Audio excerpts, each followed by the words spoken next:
Hello students. तो देखिए ये क्लास सेवन्थ का हाफ ईयरली एग्जामिनेशन का मैथमेटिक्स सब्जेक्ट का क्वेश्चन पेपर है जो कि अभी एक दिन पहले ही हुआ है। तो चलिए इस वीडियो में इस पूरे क्वेश्चन पेपर को सॉल्व करेंगे। तो चलिए शुरुआत करेंगे सेक्शन ए से। तो यहाँ क्वेश्चन नंबर 1 देख लेते हैं। क्वेश्चन नंबर 1 में देखो x+7 इक्वल टू 10। तब हमें x की वैल्यू क्या होगी ये फाइंड आउट करना है। देखो x की जगह हम क्या पुट करें कि 7 के साथ जुड़ने के बाद आंसर आ जाए 10। अगर मैं x की जगह लिखता हूँ 3 तो देखो क्या आएगा, 3+7 क्या होता है, 10 ही होता है। ठीक है, तो हमें x की वैल्यू मिल जाती कितनी, 3। तो आंसर x इक्वल टू कितना आ जाएगा, 3। आप इसको ऐसे भी कर सकते थे, जैसे देखो x को आप इधर ही रहने देते और 7 को आप उधर भेज देते। 7 को जब दूसरी तरफ भेज देंगे तो 10 के साथ क्या होगा, 10-7। आंसर कितना आ जाता, तब भी आंसर आ जाता 3। तो आप किसी तरह से भी कर सकते हैं, आंसर हमारा कितना आ जाएगा, 3। क्लियर है।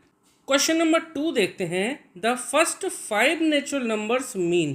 पहले 5 नेचुरल नंबर का हमें मीन फाइंड आउट करना है। तो देखिए नेचुरल नंबर हमारे स्टार्ट होते हैं 1 से। तो चलो पहले वो नंबर लिख देते हैं। एक तो 1 हो गया, फिर 2 हो गया, फिर 3 हो गया, फिर 4 हो गया और फिर हो गया 5।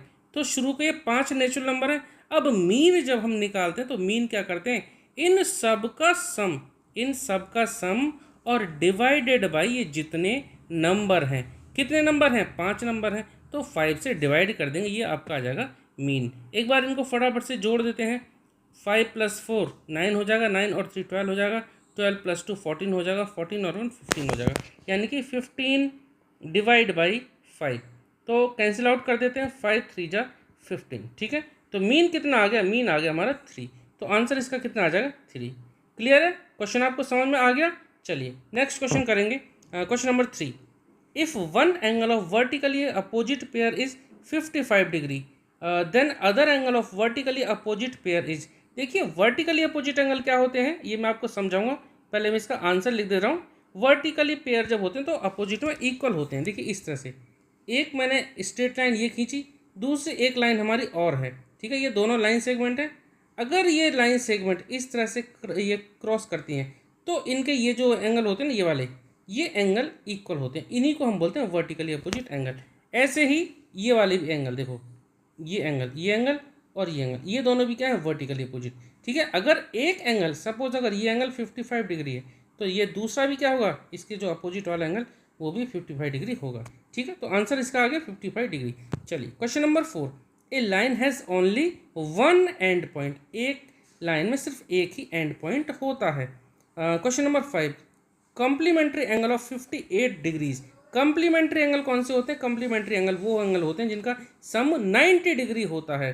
तो 50 डिग्री का जो कॉम्प्लीमेंट्री एंगल क्या होगा, 90 डिग्री में से 58 को घटा देंगे।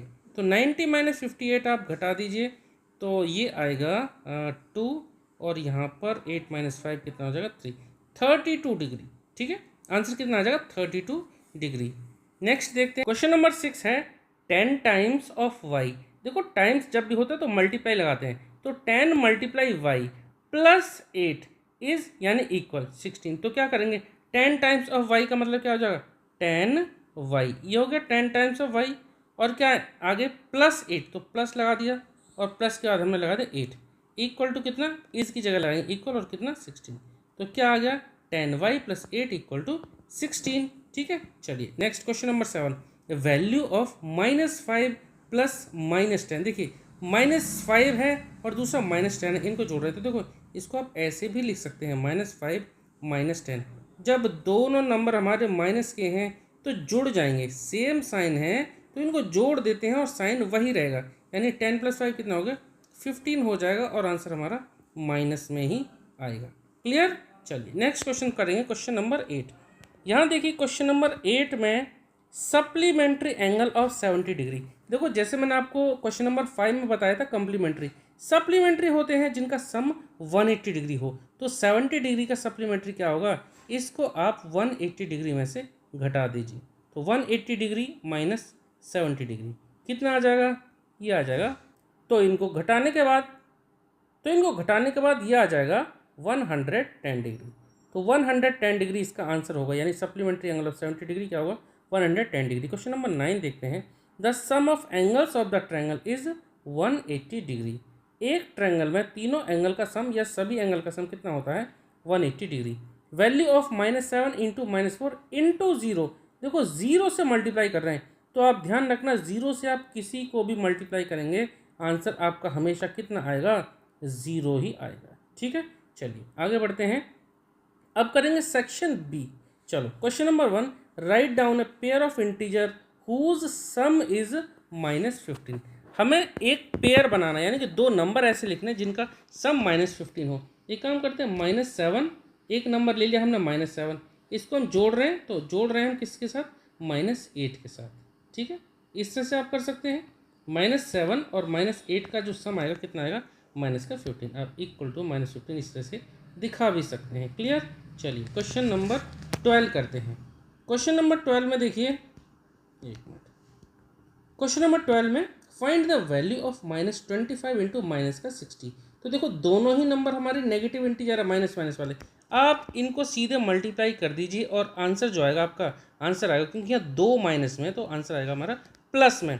अब 25 को 60 से मल्टीप्लाई कर दीजिए, तो देखो 25 को मैं डायरेक्ट करता हूँ, तो 25 को 0 से करेंगे तो देखो 0 आ जाएगा, और 25 को जब 6 से मल्टीप्लाई कर देंगे तो ये आ जाएगा 150 ये हुआ, और लास्ट में एक 0 तो मैंने लगा दिया। ठीक है, अगर आप डायरेक्ट ऐसे सीधे सीधे मल्टीप्लाई नहीं कर पाते, आप यहाँ साइड में कर लीजिए, कोई दिक्कत नहीं, आप अपने हिसाब से कर लीजिए। और क्योंकि दो माइनस है तो आंसर हमारा आएगा प्लस में, आप प्लस लगाओ या ना लगाओ कोई फर्क नहीं पड़ेगा, ये आ गया आंसर आपका। चलो क्वेश्चन नंबर 13 करते हैं, सॉल्व देखो 5/6 इंटू 8/15, 5/6 इंटू 8/, एक मिनट, 5/6 इंटू 8/15 के लिए आप एक काम कीजिए, इस तरह से आप लिख लो एक बार, 5/16 लिखा इंटू 8/15। आप ऊपर और नीचे इनको आप कैंसिल आउट कर सकते हैं, जैसे 5 को आप 15 से काट सकते थे, इस तरह से 5 3 15, तो आप काट देते हैं यहाँ से 5 3 15, और ऊपर देखो 8 है, यहाँ 6 है, तो यहाँ से भी आप कैंसिल आउट कर सकते हैं। 2 4 चलो कलर दूसरा ले लेता हूँ, ये 2 4 8 और 2 3 6, और तो कुछ कैंसिल आउट हो नहीं सकता, तो देखो ऊपर बचता है 4 और नीचे बचता है 3 इंटू 3 कितना होगा 9। ठीक है, तो 4/9 इसका आंसर आ जाएगा, किसका, ये है क्वेश्चन नंबर 13 का। ठीक है, चलो उसके बाद हम करेंगे next question, question number 14। Question number 14 देखते हैं, फाइंड 2/9 ऑफ 27। ऑफ जब भी होता है ना तो वहाँ पर हम लगा देते हैं मल्टीप्लाई, तो 2/9 हमने यहाँ लिखा और ऑफ की जगह हम लिख देंगे मल्टीप्लाई, और इंटू मतलब मल्टीप्लाई लगा दिया हमने ऑफ की जगह, और ऊपर है 27। देखो ये 9 को नीचे कंसीडर करेंगे और 27 को ऊपर, ये कैंसिल आउट हो सकते हैं, 9 बजे 9 9 3 27, तो ऊपर क्या बचता है 2 इंटू 3, और नीचे क्या बचा, नीचे बचा सिर्फ 1, तो 1 से तो कुछ हमारा कुछ फर्क पड़ेगा नहीं, तो आंसर कितना आ जाता है 2 इंटू 3 कितना आ जाता है 6। तो ये हो गया आपका क्वेश्चन नंबर 14। ठीक है, फिर करते हैं क्वेश्चन नंबर 15। क्वेश्चन नंबर 15 करते हैं, देखो चलिए क्वेश्चन नंबर 15 में फाइंड 475.6 डिवाइड 1000। देखिए आपको हमेशा ध्यान रखना है, देखो मैं पहले एक बार नंबर लिखता हूँ, 475.6 आप डिवाइड कर रहे हैं 1000, और 1000 में देखो जीरो कितने हैं 3, तो आपको ध्यान रखना जितने जीरो होंगे ना उतना ये लेफ्ट से राइट में डिजिट क्रॉस करेगा। मतलब क्या करना है आपको, 475, मैं पॉइंट यहाँ लगा नहीं रहा हूँ, इतना ही लिख दे रहा हूँ, मतलब पॉइंट आपका यहाँ था, यहाँ से आपको कितना जितने जीरो है ना उतना डिजिट आपको लेफ्ट में ले जाना है। तो देखो 3 डिजिट जब यहाँ लाएंगे तो क्या हो जाएगा, यहाँ पे पॉइंट पहुँचेगा, तो ये आंसर आ जाएगा आपका, यहाँ पॉइंट लगा देंगे। ठीक है, तो ये क्या हो गया 0.4756, और पॉइंट से पहले आप यहाँ जीरो लगा सकते हैं, इस जीरो को लगाने ना लगाने से कोई फर्क नहीं पड़ेगा। ठीक है, तो ये इसका आंसर आ गया। क्लियर, चलिए क्वेश्चन नंबर 16 करते हैं, find mean of the following data. Mean निकालना है, और मीन निकालने के लिए मैंने आपको पहले भी बताया कि जब आप मीन निकालेंगे तो जितने भी आपके पास नंबर हैं उन सब का आपको पहले सम करना होगा। ठीक है, तो जितने नंबर दे रखे हैं पहले उनका हम सम कर लेते हैं। तो नंबर है हमारा देखो 14 plus 15 plus 18 plus 20 plus 23 plus 30, जितने भी नंबर हैं इनका सब का सम करेंगे, और अपॉन जितने नंबर है देखो 1 2 3 4 5 6 नंबर है, 6 से हम इसको डिवाइड कर देंगे, ये आएगा आपका आंसर है। ठीक है, एक बार आप इनको प्लस करके देख लीजिए और इसको 6 से डिवाइड कर दीजिए। तो ये ऊपर वालों को जोड़ेंगे यानी न्यूमरेटर को जोड़ेंगे तो ये तो आ जाएगा, देखो ऊपर 120 और अपॉन में ये है नीचे कितना 6। आप इनको कैंसिल आउट कर दीजिए, 6 1 जा 6, 6 2 जा 12, यानी आंसर कितना आ गया आपका 20, इसका आंसर आ गया। ठीक है, तो इसका आंसर कितना आ जाएगा, इसका आंसर आ जाएगा कितना 20। ठीक है, चलो आगे बढ़ते हैं। सॉल्व द इक्वेशन, यहाँ पर इक्वेशन सॉल्व करनी है हमें। 5m/8 equal to 10।